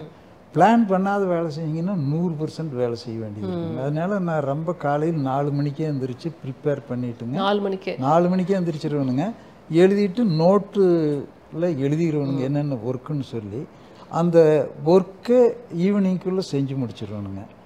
இந்த பழக்கத்தை நான் என்ன பண்ணுறேன்னாங்க, நாங்கள் வந்து சாதாரணமாக ஒரு காலேஜ் ஆரம்பிச்சுட்டு ஒன்னோட ரெண்டா அப்படி நடத்துறதுக்கு இல்லைங்க. 4 டிசிப்ளின்ஸ் ஆஃப் எக்ஸிக்யூஷன் சொல்லி ஒரு புக் இருக்குதுங்க. அதை வந்து ஒரு ரங்கராஜன் பிஸ்னஸ் சீக்ரெட்னு மொழிபெயர்த்துருக்கிறாருங்க. இதில் வந்து பிஸ்னஸை திருப்பி மறுபடியும் என்ன ப்ராக்ரஸ்ன்னு பார்த்துக்கிட்டே வரணுங்க. நாங்கள் எக்ஸிக்யூட்டிவ் மீட்டிங்னு சொல்லி 15 days ஒன்ஸ் நடத்துவோங்க. அப்போ எல்லா முக்கியமான ஹெட்ஸ் பூரா அதில் பார்ட்டிசிபேட் பண்ணுவாங்க. நான் இந்த சிஸ்டத்தை அவங்ககிட்ட ஃபாலோ பண்ண சொல்லிடுவேனுங்க. அவங்களும் நோட்டு வச்சுக்குவாங்க. அவங்களும் வரும்போதே எழுதிக்கிட்டு வருவாங்க. எழுதிக்கிட்டு வந்து காலையில் ஒரு மீட்டிங் நடக்கும். காலையில் வந்ததையும் ஸ்டார்ட் பண்ணும்போது காலேஜ் ஒரு 9:15 ஸ்டார்ட் பண்ணுதுன்னா 5 மினிட்ஸ் ஸ்டாண்டிங் மீட்டிங். இன்னைக்கு யாராவது வரலையா, வேறு ஏதாவது இம்பார்ட்டன்ட் ப்ரோக்ராம் இருக்கா அப்படின்னு டிஸ்கஸ் பண்ணுவாங்க. அப்போ அதுக்கு தகுந்த மாதிரி அந்த ஆக்டிவிட்டி பிளான் பண்ணி கொடுத்துருவாருங்க பிரின்ஸிபால். அதுக்கு அடுத்து சொன்னதையில் ஈவினிங் மறுபடியும் ரிவ்யூ பண்ணி பார்ப்பாங்க, உள்ளே ஏதாவது ப்ராப்ளம் இருக்கா, என்ன நடந்தது அப்படின்னுங்க, சொன்னதெல்லாம் இம்ப்ளிமெண்ட் ஆச்சா, அட்டண்டன்ஸ் எத்தனை % பார்ப்பாங்களுங்க. அப்போ நான் பண்ணுற சிஸ்டத்தை அப்படியே காலேஜில் பண்ண சொல்லி இம்ப்ளிமெண்ட் பண்ணியிருக்கேன். நீங்கள் என்ன பண்ணுறீங்களோ உங்கள் டீமே அதை ஃபாலோ பண்ண வச்சுட்டீங்க. 15 days ஒன்ஸ் எக்ஸிக்யூட்டிவ் மீட்டிங் போட்டு இதை இம்ப்ளிமெண்ட் பண்ணிக்கிட்டே இருக்குங்க, ரிவ்யூ பண்ணிக்கிட்டே இருக்குங்க. ஓகே. அப்புறம் வந்து மோட்டிவேட் ரொம்ப பண்ணணும். மோட்டிவேட் பண்ணுறது எப்படின்னா, இந்த ஷிவ்காரை புக்கில் எழுதியிருக்கிறாங்க ஹவு டு மோட்டிவேட் பீப்புளுங்க. அது ஹவு டு மோட்டிவேட் பீப்புளுங்கிறத அந்த மெத்தடை பூரா அடாப்ட் பண்ணுவாங்க. அப்புறம் 4 types ஆஃப் எம்ப்ளாயீஸ் இருக்கிறாங்க, அதையெல்லாம் ஃபில்டர் பண்ணி கண்டுபிடிக்கணும். Okay okay. ஸோ அந்த ப்ராசஸில் வந்து நீங்கள் மோட்டிவேஷனல் ஸ்பீக்கராகவே மாறியிருக்கீங்க. ஸோ நிறைய மோட்டிவேஷனல் ஸ்பீக்கிங் கொடுத்துருக்கீங்க. ஸோ நீங்கள் பேசி நிறைய பேர் வந்து எமோஷனல் ஆகிறதெல்லாம் எங்களால் பார்க்க முடிஞ்சிச்சு. அது எப்படி அந்த மாற்றம் உங்களுக்கு? ஆமாங்க, இது வந்து முதல்ல காலேஜ் ஆரம்பிக்கும்போது நான் ஒரு பேச்சாளர் இல்லைங்க. அப்போ இது எப்படி கொண்டு போய் சேர்க்குறதுனா, இந்த executive meeting, morning and evening meeting, இது இந்த சிஸ்டமெல்லாம் கொண்டு வந்தவங்க. என்ன தான் கொண்டு போனாலும் நம்மளாக பேசுகிறது நேரடியாக பேசுகிற மாதிரி இருக்காதுன்னு முடிவு பண்ணணுங்க. நிறைய மோட்டிவேஷன் ஸ்பீக்கர்லாம் கூட்டியாந்து பேச வச்சோங்க. பேச வச்சாலும் கூட நம்மளுக்கு நம்ம காலேஜுக்குள்ளே இருக்கிற விஷயங்களை, பேரண்ட்ஸுக்கு பிடிச்ச விஷயங்களை, ஸ்டூடெண்ட்ஸுக்கு தேவையான விஷயங்களை எப்படி கொண்டு போய் சேர்க்குறதுன்னு பார்த்துங்க. அப்புறம் நானே பேச ஆரம்பிச்சேனுங்க. அப்போ இதில் சுகிசு வந்தால் நான் பேச்சாளராக மாறுறதுக்கு அவரும் ஒரு காரணங்க. ஒரு நாள் கேட்டனுங்க, சார் நீங்கள் பேசுகிறீங்க, இந்த பகுதியில் பெரிய பேச்சாளர்கள் இருக்கிறாங்களானுங்க. அவர் சொன்னாருங்க, எதுங்க பெரிய பேச்சாளர், நீங்களே பெரிய பேச்சாளர் தான் அப்படின்னாருங்க. அப்போ தான் எனக்கு நம்பிக்கை வந்ததுங்க. அதுக்கு பின்னாடி இந்த இண்டக்ஷன் ப்ரோக்ராம் அது இதெல்லாம் பேசும்போது, அது இந்த வருஷம் இண்டக்ஷன் ப்ரோக்ராமில் இங்கே நடக்கும்போது ஒரு 100-150 பேர் அழுதுட்டாங்க, ஸ்டூடெண்ட்டு பேரண்ட் எல்லாமே. கோயம்புத்தூர் 100-150 பேர். அப்படி என்ன பேசுனீங்க? அவங்க அழுகிற அளவுக்கு? அது நான் என்னென்னா நிதர்சனமான உண்மை பேசணுங்க. மனுஷனுக்கு வாழ்க்கையில் ஏற்படுற கஷ்டங்களை பற்றி பேசணுங்க. உண்மையில் ஒவ்வொருத்தருடைய வாழ்க்கையிலையுமே நீங்கள் என்ன படுற கஷ்டத்தை நான் பேசுகிறேங்க. ஒவ்வொருத்தரும் ஒவ்வொரு அங்கே கோந்திருக்கிறவங்க படுற ஒவ்வொரு விஷயங்களையும் நான் சொல்லுவேன். அப்போ சொல்லும்போது அப்படியே முதல்ல கேட்டுக்கிட்டே வர்றவங்க கடைசியாக அவங்களாவே அதில் இன்வால்வ் ஆகி கண்ணீர் விட்டுருவாங்க. கண்ணீர் விட்டு பக்கத்தில் இருந்து கர்ச்சிப்பெல்லாம் வாங்கி கண்ணீர் தொடச்சிக்கிட்டு இருக்காங்க. ஓகே. அப்போ நீங்கள் படுற கஷ்டங்கள் பேசுகிறாங்க அப்படிங்கிறப்ப இங்கே மாணவர்களை படிக்க வைக்கிற பெற்றோர்களுடைய கஷ்டங்களும் புரிஞ்சதுனால தான் வந்துட்டு நீங்கள் அந்த மோட்டிவேஷனில் வந்து கொடுக்க முடிஞ்சிருக்கும். ஆமாங்க, நான் என்னுடைய எக்ஸிக்யூட்டிவ் மீட்டிங்லேயும் சொல்கிறது அப்படித்தானுங்க. ஓகே. லாரி ஓட்டி நம்மளுக்கு பணத்தை கொடுத்துருக்குறாங்க, லாரி டிரைவராக இருந்து. டீ ஷாப்பில் டீ போட்டு கொண்டாந்து கொடுத்துருக்குறாங்க. கிராமத்தில் ஆடு மேய்ச்சி பணத்தை கொண்டாந்து கொடுத்துருக்குறாங்க. அதுக்கு வந்து நம்ம துரோகம் பண்ணக்கூடாது. வாங்கின காசுக்கு நம்ம அவங்களுக்கு கண்டிப்பாக கொடுக்கணும்.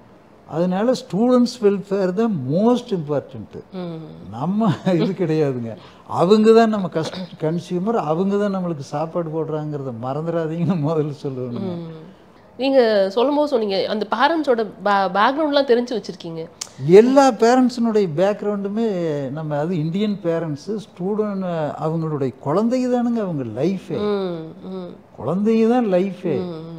வயிற்றுக்குள்ளே குழந்தை இருக்கும்போதே உணவு கட்டுப்பாடு பற்றி ஆரம்பிக்குதுங்க. அப்புறம் பலவிதமான கஷ்டங்களை அனுபவிக்கிறாங்க. அந்த குழந்தை பிறக்கும்போது ஒன்று வயிற்றை கிழிக்கிறாங்க, இல்லைன்னா உலகத்திலேயே கஷ்டமான வலியை அனுபவிக்கிறாங்க. அப்புறம் ஒவ்வொரு தூங்காமல் இருக்கிறாங்க. எறும்பு கடித்தாலும் ஈ கடித்தாலும் உயிரை விடுறாங்க. குழந்தை அம்மான்னு அலரும்போது எங்கிருந்தாலும் உளுந்தடிச்சு ஒடியாடுறாங்க. இது வந்து இயற்கையான ஒன்று தானே. அப்போ ஒவ்வொரு பேரண்ட்டும் படுற கஷ்டங்கள் எனக்கு தெரியுது. இதுதான் பேசுகிறேன். ஒவ்வொரு வருடமும் வந்து இந்த கவுன்சிலிங் நடக்கும் போதும் சரி, நிறைய வந்துட்டு இன்ஜினியரிங் சீட்ஸ் வந்து காலியாக இருக்குது, நிறைய வந்துட்டு சூஸ் பண்ண மாட்டேங்கிறாங்க. அப்படியே சூஸ் பண்ணாலும் ஒரு குறிப்பிட்ட பிரிவை தான் வந்துட்டு மாணவர்கள் வந்து செலக்ட் பண்ணுறத பார்க்க முடியுது. இங்கே வந்து நிறைய பிரிவுகள் இருந்தாலுமே ஒரு குறிப்பிட்ட பிரிவில் போய் சேர்றதை பார்க்க முடியுது. இத்தனை வருஷ காலகட்டத்தில் உங்களுக்கு ஒரு அனுபவம் இருக்கும்ல சார்? எந்த அனுபவம் ஆரம்பத்தில் கொஞ்சம் சிரமம் இருந்ததுங்க. இன்னைக்கு அதான் போன வருஷம் பார்த்தீங்கன்னா 100% இங்கே வந்து இந்த காலேஜில் இந்த வருஷம் 1460ன்ட்டுங்க. கோயம்புத்தூரில் 1200ங்க. மொத்தம் 2640, கிட்டத்தட்ட ஒரு யூனிவர்சிட்டி அளவு ஸ்ட்ரென்த்துங்க. போன வருஷம் management quota government quota seat எல்லாமே 2 காலேஜ்லேயும் ஃபில்லுங்க. அதுவாக ஃபீ வெய்வர் ஸ்கீம்னு 5% ஃபில் பண்ணேன். எல்லா சீட்டுமே ஃபில்லுங்க. கடைசியில் பாதி பேருக்கு சீட்டே கொடுக்க முடியாமல் தான் இருந்தது. அதனால அதான் நான் சொன்னேங்களே, அந்த முதல்ல ஆரம்பத்துலேருந்து நல்ல டீச்சர், நல்ல டீச்சிங் லேர்னிங் ப்ராசஸ், இன்வால்வ்மெண்ட்டு, பிளேஸ்மெண்ட்டு எல்லாம் வரும்போது நேச்சராகவே ஸ்டூடெண்ட்ஸ் ப்ரிஃபர் பண்ணுற காலேஜ் ஆயிருதுங்க. இது மட்டும் இல்லை, எந்த தொழிலுமே அப்படித்தாங்க. அந்த வெற்றி பெற்ற எல்லா தொழிலுமே அந்த மாதிரி தான். நல்லா நடத்தினா கண்டிப்பாக நிச்சயமா நிச்சயமா. ஒரு குறிப்பிட்ட for example computer science, IT அதிலெல்லாம் சேர்ற மாணவர்களோட எண்ணிக்கை அதிகமாகவே இருக்குது, எப்போதும் போல் அதிகமாகவே இருக்குது. ஆனால் ஒரு குறிப்பிட்ட சில பிரிவுகளில் மாணவர் சேர்க்கை ரொம்ப கம்மியாக இருக்குங்கிறத பார்க்க முடியுது. ஆனால் தேவை எங்கே இருக்குது சார்? கம்ப்யூட்டர் சயின்ஸுக்கான தேவை தான் அதிகமாக இருக்கா, இல்லை வந்து சிவில் இன்ஜினியரிங்கான தேவை அதிகமாக இருக்கா? எந்த குரூப், எந்த டிபார்ட்மெண்ட்டுக்கு வந்து டிமாண்ட் அதிகமாக இருக்குன்னு நீங்கள் நினைக்கிறீங்க? இப்போ கம்ப்யூட்டர் சயின்ஸுக்கு இருக்குதுங்க. கம்ப்யூட்டர்ஸ் இது என்னென்னா, இது ஒருத்தர் ஒரு ரூமர் மாதிரி கிளம்பி போயிருதுங்க. சில சமயம் பார்த்தீங்கன்னா கம்ப்யூட்டர் சயின்ஸுக்கு டிமாண்டே இல்லாத நிலைமை வருதுங்க. அப்புறம் கொஞ்ச நாள் கழித்து பார்த்தீங்கன்னா கம்ப்யூட்டர் சயின்ஸு ரொம்ப டிமாண்ட் இருக்கிற கோர்ஸாக மாறுதுங்க. இந்த மெக்கானிக்கல் சிவில் மாதிரி இருக்கிற கோர்ஸும் கம்ப்யூட்டர் சயின்ஸும் மாறி மாறி வருங்க. இது ஒரு கிராஃப் மாதிரி மேலே போய் கீழே வந்து இப்படி தான் போயிட்டு இருக்குதுங்க. சுமாராக ஒரு 5 வருஷத்துக்கு முன்னாடிங்க, 5-10 வருஷத்துக்கு முன்னாடியெல்லாம் கம்ப்யூட்டர் சயின்ஸுக்கு ரொம்ப டிமாண்ட் குறைவாக இருந்ததுங்க. அப்போ சிவில் மெக்கானிக்கல்லாம் ஸ்டூடெண்ட்ஸ் ரொம்ப ப்ரிஃபர் பண்ணாங்க. இப்போ என்னென்னா கம்ப்யூட்டர் சயின்ஸ் ஓரியன்ட் கோர்சஸுக்கு ரொம்ப டிமாண்டுங்க. சிவில் மெக்கானிக்கலுக்கு இதே கிடைக்கிறது இல்லை, கேண்டிடேட்டே கிடைக்கிறது, ஸ்டூடெண்ட்டும் கிடைக்கிறது இல்லைங்க, அதுக்கு ஆளும் கிடைக்கிறது இல்லை. இப்போ நிறைய கான்ட்ராக்டர்ஸ் பூரா என்ஜினியர் கிடைக்காம ரொம்ப சிவில் இன்ஜினியர் கிடைக்காம. ஸோ அதற்கான தேவை இங்கே அதிகமாக இருக்குது, ரொம்ப அதிகமாக இருக்குது. ஆனால் மாணவர்கள் அதை செலக்ட் பண்ணுறது இல்லைங்க. கம்ப்யூட்டர் சயின்ஸ்க்கே போகணும்னு அதே ஒரே அதிலே நோக்கி போய் ஒருத்தர் போனால் அதே லைனில் போயிடுறாங்க. இப்போ ஆனால் தேவை அதிகமாக இருக்கிற இடத்துக்கு மாணவர்கள் அதிகமாக இருக்கிறது சிவிலுக்கு ரொம்ப அதிகமாக இருக்குது. கான்ட்ராக்டர்ஸ் எங்ககிட்டயே கேட்பாங்க, உங்கள் காலேஜில் வந்து ரெக்ரூட் பண்ணலாமாங்க. ஆனால் ஸ்டூடெண்ட்ஸ் படிக்கிறதுக்கு ரெடியாக இல்லை. Okay okay. இல்லை இது நீங்கள் உங்கள் மாதிரி ஆட்கள் சொல்லும் போது தான் அதோட ரீச் போய் சேர்றதுக்கான வாய்ப்பு இருக்குது. ஸோ இந்த டிபார்ட்மெண்ட்டுக்கு தேவை. சிவிலுக்கு ரொம்ப டிமாண்ட் இருக்குதுங்க. அதாவது வேலை நிறைய இருக்குதுங்க, படிக்கிறதுக்கு ஸ்டூடெண்ட்டே இல்லை. நிச்சயமா. இப்போ ஒரு காலேஜ்னு எடுத்துக்கிட்டோம் அப்படின்னா வந்து அதுவும் இந்த மாதிரி நீங்கள் சொல்கிறப்ப வந்து இங்கே இருக்கிற கிராமப்புற மாணவர்கள் பயன்பெறணும் அப்படிங்கிறதுனால நீங்கள் கல்லூரி ஆரம்பிச்சிருக்கீங்கன்னா டிரான்ஸ்போர்ட்டேஷன் வந்து ரொம்ப ரொம்ப இம்பார்ட்டன்ட். அப்போ ஹாஸ்டல்லையும் தாண்டி டே ஸ்காலராக வரணும்னு நினைக்கிறவங்க நிறைய பேர் இருப்பாங்க. ஸோ அப்படி என்னென்ன மாதிரி வசதிகள் அவங்களுக்கு பண்ணி கொடுத்துருக்கீங்க? டிரான்ஸ்போர்ட் தான் எங்களுக்கு கிட்டத்தட்ட ஒரு 50-60 பஸ் இருக்குது. அந்த 60 பஸ்ஸு இங்கேருந்து எல்லா டிஸ்ட்ரிக்ட் ஹெட் குவார்ட்டர்ஸு, இங்கேருந்து திருப்பூர் வரைக்கும், ஈரோடு வரைக்கும், திருச்சி வரைக்கும், திண்டுக்கல் வரைக்கும், எல்லா இடங்களுக்கு, எல்லா ரூரல் கரூர்லேருந்து திருச்சி வரைக்கும், கரூரும் திருச்சி வரைக்கும் போதும், கரூரும் திண்டுக்கல் போதும், கரூர்லேருந்து நாமக்கல் போகுதுங்க, ஈரோடு போகுது, திருப்பூரும் போகுதுங்க. நல்ல டிஸ்டன்ஸ் நீங்கள் சொல்கிறது. நல்ல டிஸ்டன்ஸ். எங்கள் ஊருக்கு ஒரு பஸ் கூட வரலைங்க. இப்போ பஸ்ஸே போகாத ஊருக்கெல்லாம் எங்கள் காலேஜ் பஸ் போகுது. ஓகே. அந்த அளவுக்கு வசதி பண்ணி கொடுத்துருக்கீங்க. ஆமாங்க. எல்லா ஊருக்கும் காலேஜ் பஸ் போகுதுங்க. எல்லா குக்கிராமத்திலிருந்து வந்த பசங்களும் படிச்சுட்டு உலகத்தின் பூரா போயிட்டாங்க. குக்கிராமத்தில் இருக்கிற பசங்க அவங்க தலைமுறையே படிக்காத ஃபர்ஸ்ட் கிராஜுவேட் ஸ்டூடெண்ட் படிச்சுட்டு இன்னைக்கு மாதம் 10 லட்சமெல்லாம் சம்பளம். நிச்சயமா. இப்போ உள்ளே வந்து இப்போ வெளியிலேருந்து வர மாணவர்களுக்கு அவங்களுக்கு பஸ் அரேஞ்ச் பண்ணி கொடுத்துருக்கீங்க. தமிழ்நாட்டிலேருந்து பல்வேறு மூலையிலேருந்து வந்து நிறைய பேர் படிப்பாங்க, இந்தியாவிலேருந்து கூட நிறைய பேர் வருவாங்க, இந்தியாவில் பல்வேறு மாநிலங்கள்ல. அவங்களுக்கு என்ன மாதிரி வசதிகள்லாம் கேம்பஸ் உள்ள இங்கே வந்து 4 ஹாஸ்டல் இருக்குதுங்க. கோயம்புத்தூர் 4 ஹாஸ்டல் இருக்குதுங்க. இங்கே வந்து 1500 ஸ்டூடெண்ட்ஸ் கேம்பஸ்குள்ளே இருக்கிற ஹாஸ்டலில் இருக்கிறாங்க. கோயம்புத்தூரில் 1000 ஸ்டூடெண்ட், மொத்தம் 2500 ஸ்டூடெண்ட்டு எங்கள் ஹாஸ்டல்லையே தங்கியிருக்காங்க. அப்போ அவங்களுக்கு என்ன மாதிரி வசதிகள்லாம் இருக்குன்னு தெரிஞ்சுக்கலாங்க ஐயா? ஆமாங்க. அவங்களுக்கு வந்து அவங்களுக்கு படிக்கிறதுக்கு டெய்லி ஹெச்ஓடிஸ் பூரா சாயங்காலம் ஆச்சுன்னா ஹாஸ்டல் விசிட் பண்ணுவாங்க. அவங்களுக்கு சப்ஜெக்டில் இருக்கிற சந்தேகம் பூரா தீர்த்து கொடுப்பாங்களுங்க. ஃபுட்டு வந்து வாரத்தில் சாப்பிட்ட ஃபுட்டையே திருப்பி போடக்கூடாதுன்னு 5 வகையான மெனு வச்சுருக்காங்க. இன்றைக்கி திங்கக்கிழமை சாப்பிட்ட ஃபுட்டை செவ்வாய்க்கிழமை சாப்பிட மாட்டாங்க, செவ்வாய்க்கிழமை சாப்பிட்ட ஃபுட்டை புதன்கிழமை. அது மாதிரி ஃபுட்டுலேயே 5 வகையான மெனு வச்சுங்க, வாரம் பூரா மாற்றிக்கிட்டே இருக்குங்க. ஃபுட்டில் ரொம்ப கேர் எடுப்புங்க. அப்புறம் உள்ளே தங்கி இருக்கிற பசங்களுடைய சேஃப்டிக்கு ரொம்ப 24 ஹவர்ஸ் ஆம்புலன்ஸ் இருக்குங்க. ஒரு பையனுக்கு உடம்பு சரியில்லைன்னா உடனே இன்னொரு பையனும் ஒரு ப்ரொஃபஸரும் அந்த பையனோட அக்கம்பெனி பண்ணி ஆம்புலன்ஸில் கூட்டிகிட்டு போவாங்க. சின்ன சின்ன அளவுக்கு உடம்பு பிரச்சனை இருந்தாலும் கூட்டிகிட்டு போவாங்க. இம்மிடியேட்டாக அவங்க பேரண்ட்ஸ்க்கு ஃபோன் பண்ணி சொல்லிடுவாங்க, இந்த மாதிரி சளி அதிகமாக இருக்குது, ஃபீவர் அதிகமாக இருக்குதுங்க. ஒவ்வொரு ஸ்டூடெண்ட்டு மேலேயுமே இண்டிவிஜுவல் அட்டென்ஷன்ஸ் வச்சுருக்குங்க. அது ஒவ்வொன்றும் எனக்கு மெசேஜ் வந்துடுங்க. ஒரு ஸ்டூடெண்ட்டு ஹாஸ்பிட்டலுக்கு கூட்டிகிட்டு போகிறாங்கன்னா இந்த உள்ளே இருக்கிற 7000 ஸ்டூடெண்ட்டுக்குமே எந்த ஸ்டூடெண்ட்டுக்கு உடம்பு சரியில்லைனாலும் எனக்கே மெசேஜ் வருங்க. இந்த மாதிரி இந்த ஸ்டூடெண்ட்டுக்கு வாமிட்டிங் இருக்குது அப்படி, இது இதுக்கு எந்த ஆஸ்பத்திரி கூட்டி போகிறோம், அதுக்கு என்ன எனக்கே வந்துருங்க. அதுக்கு பிரின்சிபால், அப்புறம் அது பிரின்சிபால் கீழே போட்டுருங்க, whether the illness is serious or simple ஹபிசிங்கிறது வரைக்கும் எனக்கு மெசேஜ். ஆமாங்க, நான் அதை மானிட்டர் பண்ணிக்கிட்டே இருப்பேன். நல்ல விஷயம். உங்க வரைக்கும் வருது தகவல்? எனக்கு வரைக்கும் வருங்க. இங்க இருக்கிற ஒவ்வொரு பையன்களும் பொண்ணும் என்னுடைய பசங்க பொண்ணு மாதிரிங்க. இங்க இருக்கிற ஒவ்வொரு டீச்சர்ஸுமே என்னுடைய சிஸ்டர் பிரதர்ஸ். எல்லாரும் என்னுடைய சர்விலைன்ஸ்லயே இருப்பாங்க. அதனால எனக்கு என்னன்னா என்னுடைய பொழுதுபோக்கே வேலை செய்யறது தானே. இந்த மாதிரி ஒரு சேர்மனை தான் இருந்து பேரண்ட்ஸ் எதிர்பார்ப்பாங்க. அதுக்காக கரெக்டாக நீங்கள் பண்ணி வச்சிருக்கீங்க. அதுதானுங்க, எப்பவுமே என்னுடைய பொழுதுபோக்கு என்னன்னா, எனக்கு வேலை செய்யலைன்னா ரொம்ப சிரமமாக போயிடுவாங்க. 24 hours வேலை செஞ்சு அது என்ன. இப்போ சமீபத்தில் ஒரு புக்கு படிச்சுட்டு இருக்கேன், கவலையை தூக்கி எறிவது எப்படின்னுங்க. கவலையை தூக்கி எறிந்து மகிழ்ச்சியாக வாழ்வது எப்படின்னுங்க. அது நீங்கள் கவலையை போக்கணும் அப்படின்னா, ஒரு பெரிய துன்பம் வந்துடுது, உங்களுக்கு தாங்க முடியாத வேதனை இருந்ததுன்னா அதை விட்டு வெளியில் வரணும்னா வேற ஒரு வேலையில் உங்கள் மனசை ஈடுபடுத்திடணும். அதனால நீங்கள் வேலையை எப்பவுமே செஞ்சுக்கிட்டு இருந்தீங்கன்னா ஹாப்பியாக இருக்க முடியுங்க. செகண்டாக அந்த சம்பவம் நடந்துருமான்னு கவலையாக இருந்தீங்கன்னா அது நடக்கிறதுக்கு எவ்வளவு % சாத்தியம் இருக்குது. அது அந்த சம்பவம் நடந்துட்டுதுன்னா என்ன நம்மளுக்கு மேக்சிமம் கெடுதல் நடந்து போயிடும் அப்படிங்கிறத பார்க்கணும்னு அந்த புக்கில் டேல் கார்னகி எழுதியிருக்காருங்க. Very nice, very nice. இப்போ அதையும் தாண்டி இப்போ படிக்கிற மாணவர்கள் படிச்சுட்டேவும் இருக்க முடியாது இல்லையா, அவங்களுக்கு எக்ஸ்ட்ரா கரிக்குலர் ஆக்டிவிட்டீஸில் நிறையா ஆர்வம் இருக்கும். ஆமாம். ஸோ அவங்களுடைய ஹெல்த்லேயுமே வந்துட்டு ரொம்ப அக்கறை காமிக்கிற மாணவர்களையும் பார்க்க முடியுது. கேம்பஸ்குள்ளே நிறைய பேர் இருக்காங்க. ஸோ அவங்களுக்கு என்ன மாதிரியான ஏற்பாடுகள்லாம் இங்கே இருக்குங்கிறது? ஆமாங்க, அவங்க இதில் பெரிய கிரவுண்ட் இருக்குதுங்க. அதில் அவங்க இஷ்டம் போல் விளையாட முடியும். அப்புறம் இன்டோர் கேம்ஸும் இருக்குதுங்க, ஜிம் இருக்குது. ஜிம் எல்லாம் இருக்குதுங்க. அவங்க அப்புறம் லைப்ரரி இருக்குது. அவங்க படிக்கிற நேரம் போக மீதி நேரத்தை அதில் எல்லாம் சார். இப்போ ஒரு காலேஜ் ஒரு வருஷம் நடக்குதுறப்ப நிறைய கல்ச்சுரல் ஆக்டிவிட்டீஸ்லாம் நடக்கும், நிறைய இன்ட்ரா கல்ச்சுரல் எல்லாமே நடக்கும். ஸோ அதிலலாம் எப்படி கான்சென்ட்ரேட் பண்ணுறீங்க? இப்போ நிறைய காலேஜஸில் பார்க்க முடியுது, அவங்க கல்ச்சுரலில் வெளியிலேருந்து நிறைய ஸ்டார்ஸ் எல்லாம் உள்ளே கூட்டிகிட்டு வராங்க, அதெல்லாம் பார்க்க முடியுது. அப்படி நீங்கள் எதாவது பண்ணியிருக்கீங்க? ஆமாங்க. அது முதல்ல நாங்கள் படிப்புக்கு மட்டும் முக்கியத்துவம் கொடுத்துட்டு இருந்தவங்க. அப்புறம் இதில் பல கல்லூரிகள் நான் சொன்ன மாதிரி இந்த டீச்சிங் லேர்னிங் ப்ராசஸை ஸ்ட்ராங் இல்லாமல் சினிமா ஸ்டாரை வச்சுக்கிட்டே அட்மிஷன் பண்ணுறது இதெல்லாம் நடக்குதுங்க. நாங்கள் அப்படி பண்ணுறது இல்லைங்க, இதுக்கும் முக்கியத்துவம் கொடுக்குறோம்.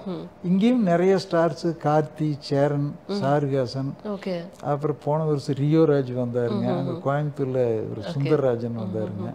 இப்படி ஸ்டூடெண்ட்ஸினுடைய ப்ளஸருக்காக இதுவும் cultural events, annual day, sports day எல்லாம் நடத்துகிறவங்க. இங்கே ஹைகோர்ட் ஜட்ஜஸே 10-15 பேர் வரைக்கும் இங்கே வந்திருக்காங்க. Okay okay. அதை தாண்டி நிறைய மோட்டிவேஷனல் ஸ்பீக்கர்ஸ் வருவாங்க.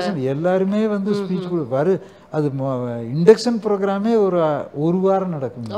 அந்த ஒரு வாரம் பூரா நீங்கள் உங்களுக்கு தெரிஞ்ச பிரபலமான மோட்டிவேஷன் ஸ்பீக்கர் பூரா மோட்டிவேட் பண்ணுவாங்க. அப்புறம் ஒரு டாக்டர் இறையன்பு அவர் மென்டார்ஷிப் ப்ரோக்ராம் மந்த்லி ஒன்ஸ் இங்கே IAS guidance program, mentorship program நடத்துகிறாருங்க. இப்போ எல்லா மோட்டிவேஷன் ஸ்பீக்கரும் ஆரம்பத்திலேயே நடத்துவாங்க. வருஷம் முழுவதும் 100 ஈவெண்ட் பிளான் பண்ணியிருக்காங்க. அந்த 100 ஈவெண்ட் தொடர்ந்து நடந்துக்கிட்டே இருக்குங்க. வாரம் ஒரு தடவை 2 இப்படி நடந்துக்கிட்டே இருக்குங்க. அதுக்கு ஒரு ஈவெண்ட் கோஆர்டினேட்டர்னு போட்டு ஒரு டாக்டரேட் அதை நடத்திக்கிட்டு இருக்காரு. தனியாக அதுக்கு ஒரு தனியாக ஒரு டாக்டரேட், ஒரு டீம், அது எப்போ பார்த்தாலும் ப்ரோக்ராம் கோஆர்டினேஷன். ஓகே. ஸோ அது எந்த மாற்றத்தை உருவாக்கி இருக்குமா மாணவர்கள் கிட்ட நீங்கள் நினைக்கிறீங்க? ஆமாங்க, அது எல்லா வகையிலையும் அவங்களுக்கு எக்ஸ்போசர் கிடைக்குதுங்க. எப்படி ஒரு தொழில் தொடங்குறது, எப்படி வேலைக்கு போகிறதுனா பிளேஸ்மெண்ட் ட்ரைனிங் முறை தெரிஞ்சுக்கிறாங்க. எப்படி எப்படி ஒரு தொழில் ஆரம்பிக்கிறதுனா அது சம்மந்தப்பட்டவங்களை கொண்டு வந்து ஓகே. நடத்துறதுங்க. ஸோ இங்கே ஒரு ஆண்டர்பிரினர் உருவாக்குறதுக்கான வாய்ப்புகளும் எல்லாம் நிறைய ஈவெண்ட்ஸ் நடந்துக்கிட்டே இருக்குதுங்க. எப்படி பேப்பர் பப்ளிஷ் பண்ணுறது, இப்படி தொடர்ந்து பல்வேறு வகையான ஈவெண்ட்ஸ் உள்ள நடந்துக்கிட்டே இருக்கு. Very nice. ஏன்னா ஒரு கல்லூரினா எப்போதுமே வந்து வேலை வாங்கி தரதுக்கான பிளேஸ்மெண்ட் ஆப்பர்ச்சுனிட்டி மட்டும் தான் பார்த்துட்டு இருக்காங்க இன்ஜினியரிங் காலேஜஸ்ல அப்படின்னு நாங்கள் கேள்விப்படுறோம். பட் தொழில் முனைவோரா மாத்துறதுக்கான வேலையும் இங்கே நடக்குது. ஆமாங்க, மனுஷனா மாத்துறதுக்கு வேலை நடக்குதுங்க, வேலைக்கு மட்டும் இல்லைங்க. அது அவங்க வந்து இப்படிப்பட்டவங்க எல்லாம் பேசுறாங்கல்ல, அவங்க எப்படி பேரண்ட்ஸை லைக் பண்ணணும், எப்படி உலகத்தை ஃபேஸ் பண்ணணும், என்னென்ன பிரச்சனைகள் வரும், அது நான் பேசும்போதே சொல்லிடுவேனுங்களே. இங்கே வந்து படிக்கிறது நீங்கள் முதல்ல எங்கள் இண்டக்ஷன் ப்ரோக்ராம்லேயே பல பேருக்கு தெரியாதுங்க. பல காலேஜில் படிக்கிற ஸ்டூடெண்ட் எதுக்கு காலேஜில் சேர்ந்தோம்னே தெரியாது. அவங்க பாட்டுக்கு இப்போ ஸ்கூல் 10வது முடித்தோடனே 11வது படிக்கிறதுங்க, 11வது முடித்தோடனே 12வது படிக்கிறதுங்க. அது முடித்ததையும் எல்லா பசங்களும் காலேஜுக்கு போயிட்டாங்க, அவங்களும் போய் சேர்ந்துக்கிறாங்க. ஆனால் அவங்களுக்கு லைஃப்பில் என்ன கோல் அப்படிங்கிறது தெரியாதுங்க. நாங்கள் ஃபஸ்ட்டு இண்டக்ஷன் ப்ரோக்ராம்லேயே பேப்பரை கொடுத்துங்க, நீங்கள் என்ன ஆகணும் வாழ்க்கையில், என்ன ஆகிறதுக்காக இங்கே வந்து சேர்ந்தீங்கன்னு எழுதி வாங்கிடுவோங்க. அதை எழுதி வாங்கி வச்சுக்கிட்டு அனலைஸ் பண்ணி ஸ்டூடெண்ட்ஸ் எதுக்காக படிக்க வந்தாங்க, அவங்க அன்னைக்கே கோல் செட் ஆயிரும். இன்னைக்கே நீங்கள் உங்கள் கோல் செட் ஆச்சு, இதை நோக்கி தான் நீங்கள் போகணும்னு நாங்கள் சொல்லிடுவோங்க. அதுக்கு தகுந்த மாதிரி எங்கள் ஆக்டிவிட்டியும் நாங்கள் பண்ணிடுவோம். Super sir. ஸோ கோல் ஓரியன்டாக இருக்கணும் அவங்க. ஆமாங்க, பல பேர் கோல் ஓரியன்டாகவே இல்லைங்க. பல பேர் எதுக்கு படிக்கிறோம்னு தெரியல, எதுக்கு படிக்கிறோம், எப்படி ஒன்றும் தெரியாது. வந்தாங்க, இப்போ இங்கே சுற்றுனாங்க, அங்கே சுற்றுனாங்க, எல்லாம் ஃபெயிலாக போனாங்க. போய் மறுபடியும் மளிகை ஷாப்பில் எத்தனை பசங்க இன்ஜினியருங்க இன்றைக்கி வந்து மளிகை ஷாப்பில் வேலை செய்கிறாங்க, டீசல் பெட்ரோல் பங்கில் பெட்ரோல் அடிச்சுட்டு இருக்காங்க. சம்மந்தமே இல்லாத வேலை நிறைய பேர். அதனால எங்கள் காலேஜில் சேரும்போதே கோல் செட் பண்ணி எழுதி வாங்கிட்டுங்க, அந்த கோலை நோக்கி அவங்களும் போவாங்க, நாங்களும் போவோம். Super sir. அதனால தான் அந்த கேள்வி கேட்டேன். ஏன்னா இந்த இன்ஜினியரிங்கான மோகம் குறைஞ்சிருக்கிறது காரணம் வந்து சம்மந்தமே இல்லாமல் இன்னொரு இடத்துல போய் அவங்க வேலை செய்யறதை பார்க்க முடியுது. அவங்க சரியான கல்லூரிகளை வந்துட்டு இங்கே தேர்ந்தெடுக்கும் போது அவங்களோட வாழ்க்கை மாறதுக்கான வாய்ப்பு இருக்கு. நிச்சயமா சார், நிச்சயமா. ஸோ உங்களுடைய ஃபியூச்சர் பிளான்ஸ் என்ன அப்படிங்கிறத சொல்லிட்டீங்கன்னா நல்லா இருக்கும்னு நினைக்கிறேன். நிறைய விஷயங்கள் பண்ணிட்டு இருக்கீங்க. ஒரு சின்ன ஒரு ஆர்வம், இங்கே பகுதி மக்கள், இந்த மாணவர்கள் பயன்பெறணும் அப்படிங்கிறதுக்காக இங்கே ஒரு பொறியியல் தொடங்குனீங்க, அடுத்தடுத்து வியாபித்து போயிட்டு இருக்கீங்க. ஸோ உங்களோட ஃபியூச்சர் கோல் என்ன? ஃபியூச்சர் கோல் என்னங்கன்னா, எங்கள் காலேஜ் இப்போ யூனிவர்சிட்டி ஆரம்பிக்கக்கூடிய குவாலிஃபிகேஷன் வந்துடுது, குவாலிஃபை ஆயிடுதுங்க. இமீடியட்டாக நாங்கள் யூனிவர்சிட்டி ஸ்டார்ட் பண்ண போகிறோம். ஸ்டார்ட் பண்ணி போட்டு இப்போ படிக்கிற 7000 ஸ்டூடெண்ட்டை 70,000 மாற்றுறது எங்கள் கோலுங்க. 50 லட்சம் சம்பளத்தில் பிளேஸ் பண்ணி விடுற இதை 1 கோடி 1.5 கோடியில் பிளேஸ் பண்ணி விடுறது தான் எங்கள் நிச்சயமா. ஸோ உங்களுடைய கோல் வந்துட்டு நிறைவேறிய வாழ்த்துக்களோட நாங்கள் இந்த நேர்காணலில் நிறைவு பண்ணுறோம். ரொம்ப நன்றி.